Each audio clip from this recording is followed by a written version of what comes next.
The Pentagon reportedly going to send Israel tens of thousands of artillery shells that were originally meant to be sent over to Ukraine.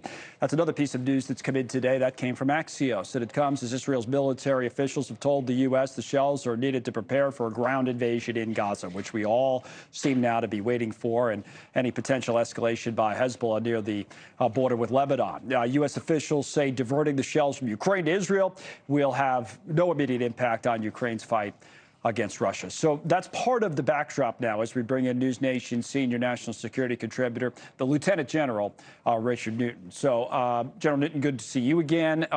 It seems like we're just waiting. And if you look at the comments today from Prime Minister Netanyahu, they all went to the border, visited with the troops, defense minister as well.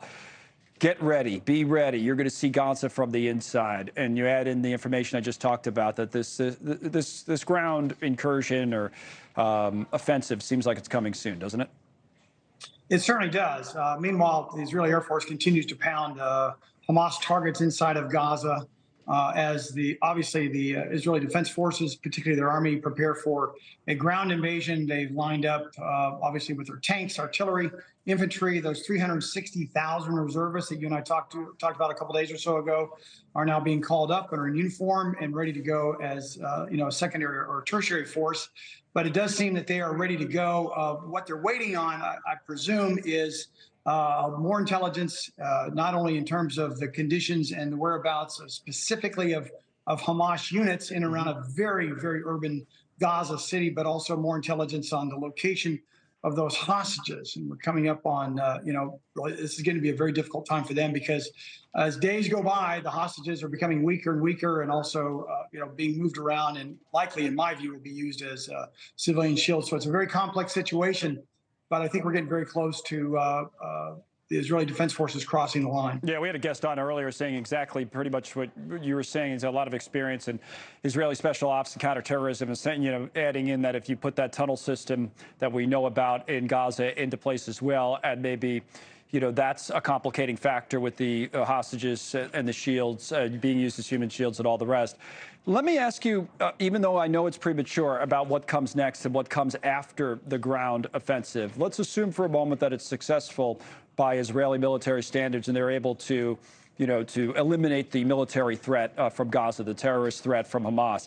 There was a piece in Axios that talked about a conversation that I suppose President Biden had with Prime Minister Netanyahu about the plan. Hey, what's next? What are you guys going to do? The president's been saying he wouldn't recommend occupying Gaza. And the reporting, at least from Axios, suggested that there isn't necessarily a plan, that they want to go in, they want to eliminate the terrorist threat, but there doesn't seem to be a plan about what's next. Do you believe that? And what do you think the plan should be?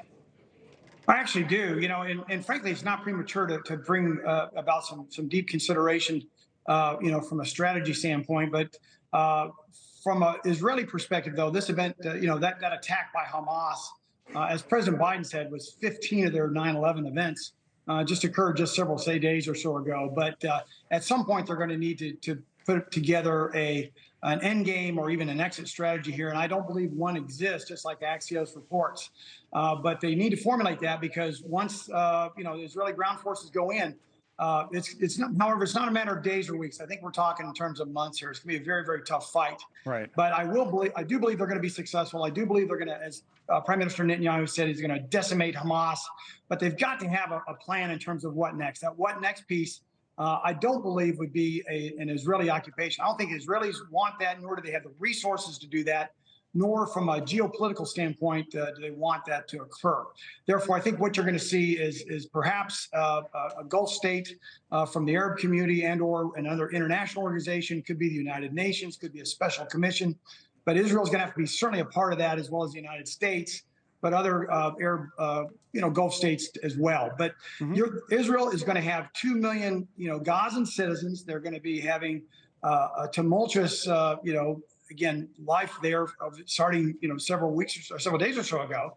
And now through that ground invasion, this can be very, very difficult in terms of refugees and current humanitarian aid and so forth. So it's going to take not only political will to do that, but resources and monies and aid itself to get to the Gazan citizens. Thank you for watching. Go to newsnationnow.com to find News Nation on your television provider. And don't forget to click the red subscribe button below to get more of News Nation's fact-driven, unbiased coverage.